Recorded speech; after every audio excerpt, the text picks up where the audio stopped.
Okay, um, this is the third part. I think I've fixed the audio problem from before, and this is my, I think fourth or fifth attempt to play this section because I couldn't get the audio to change. So I believe I've got that done. Um, So since I've played through it, this isn't entirely a blind let's play it. Not the entire game, but I mean this section isn't entirely blind because I had to play it a couple times to test the audio. So luckily I know what to do, so this will be a breezy, easy episode. It'll be probably very short because it's late at night and I'm tired.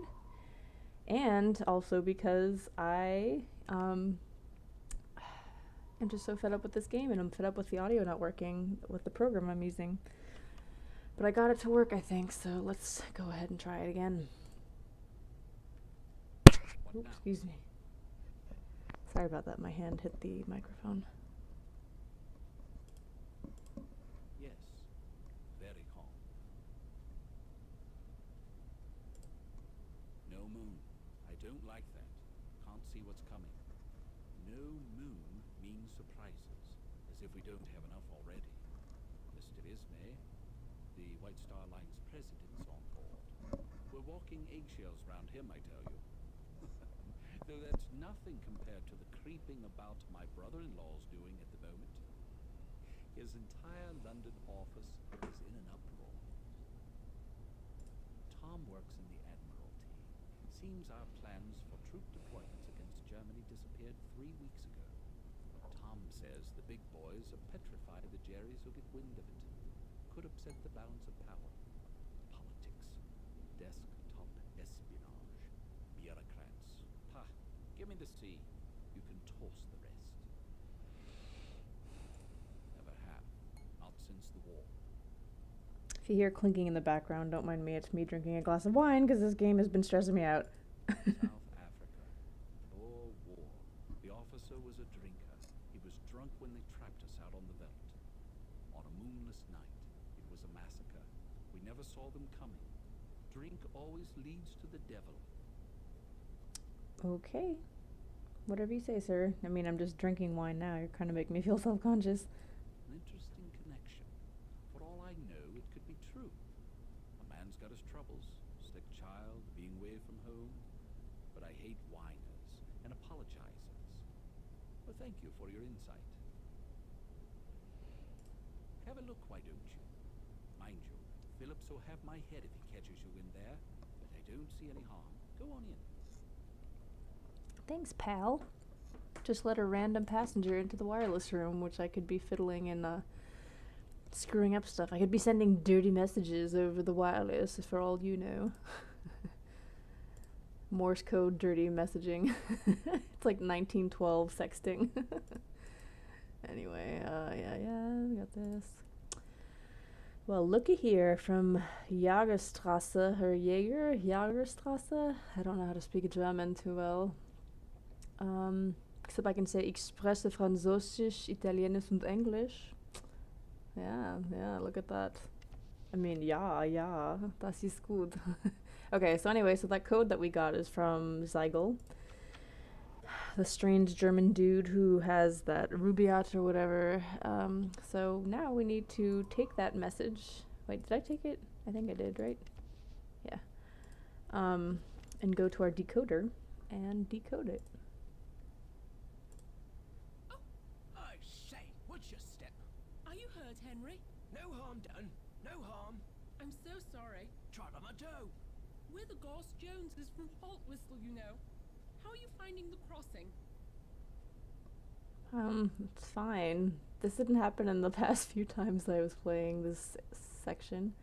I'm busy. You're English, then? I would have thought American. Oh, my. I didn't mean to insult you. Can't hold a thought. Dreadfully large place, America. Brain like as if she's got... All that space and all those immigrants trying to fill it up. I was just commenting to Henry, on a White Star crossing one meets all the right people. While we were just chatting with a delightful elderly couple in the reception. The Strausses, wasn't that right? Oh, a small dry goods store Yeah. in New York somewhere. Called Macy's. On D-Deck. Ribena, must you always finish my sentences?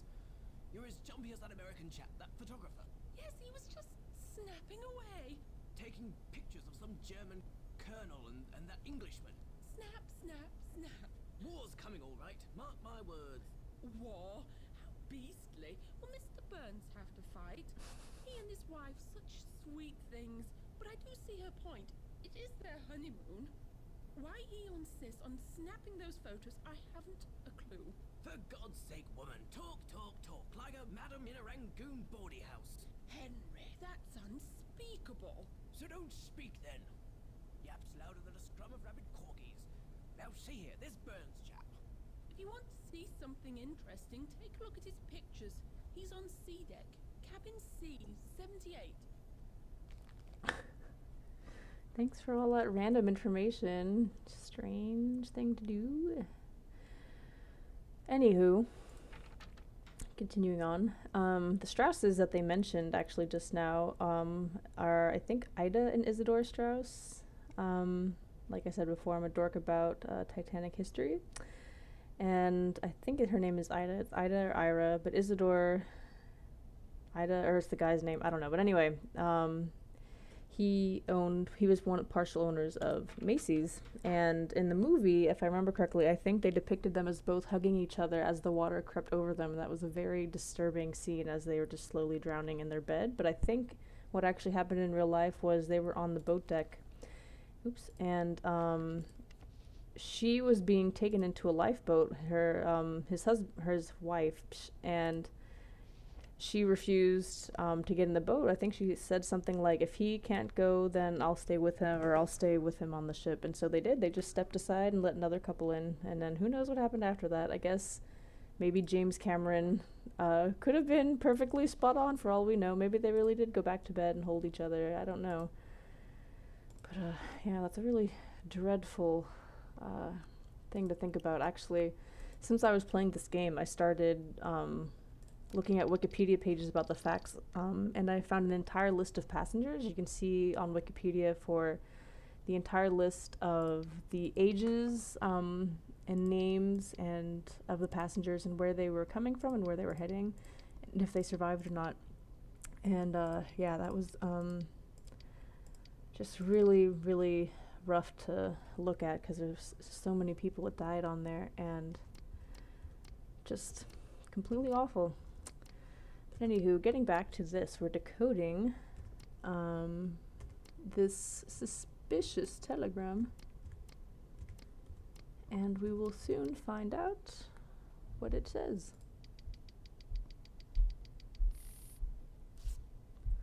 Rubaiyat, hidden in boiler room 3, coal chute 4. Painting.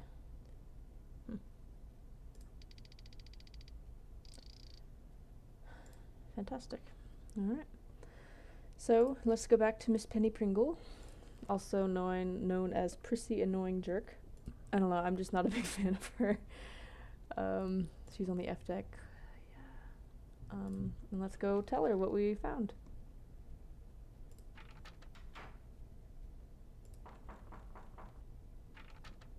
You decoded the message. Smashing. The boiler rooms.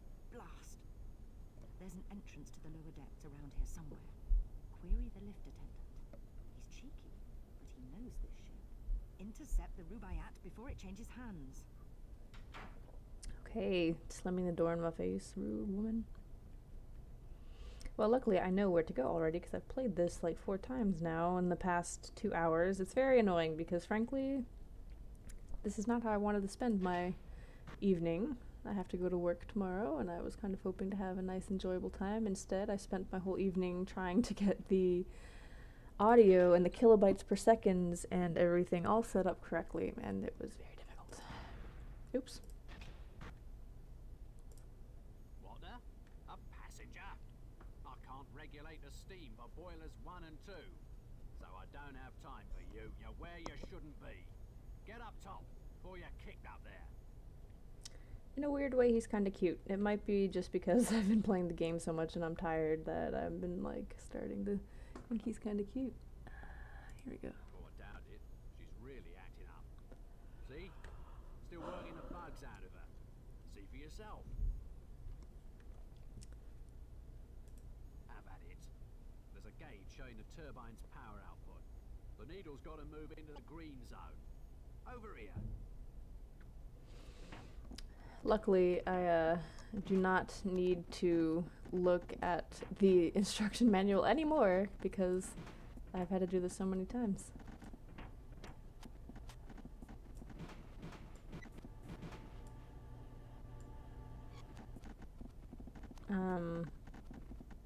What? Okay, just let's see if that worked. Right smart, you know. She's running much smoother now. Say, Wasn't that hard. this is You're a so dum-dum. interesting. Go on, have a peek in the engine room. She's quite a sight. Thanks, pal.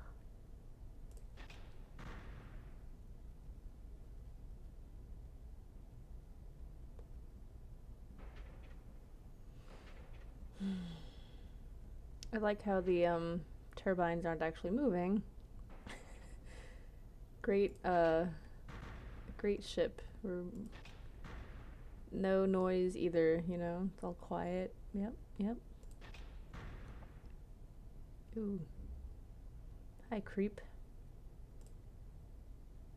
You are a passenger. Excuse me, I would speak with you. Hmm.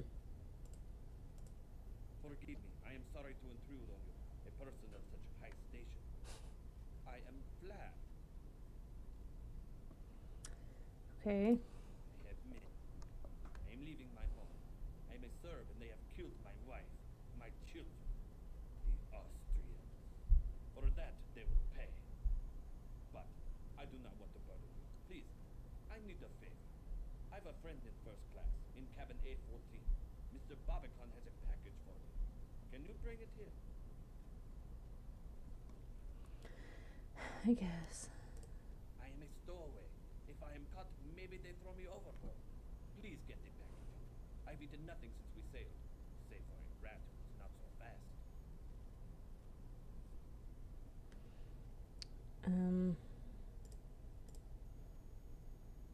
His name is Barbican, in A14. Tell him you've come from Vlad. He will give you the package. I wait here for your return. Your assistance will be repaid manyfold. Shouldn't be any reflection on the ocean. I thought they said it was a moonless night.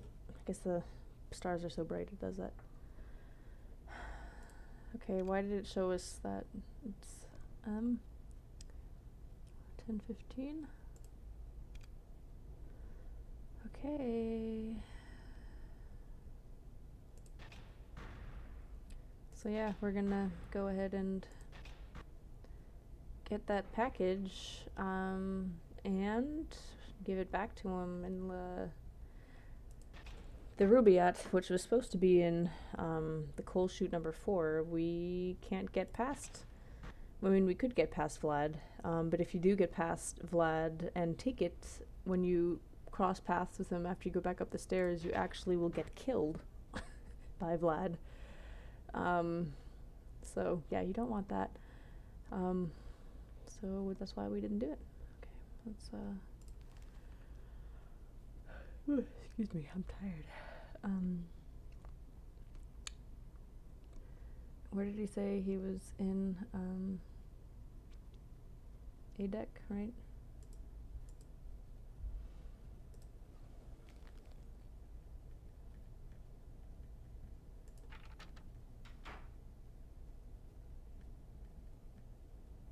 Uh-oh.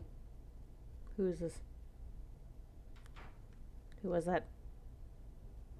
What happened? Yes?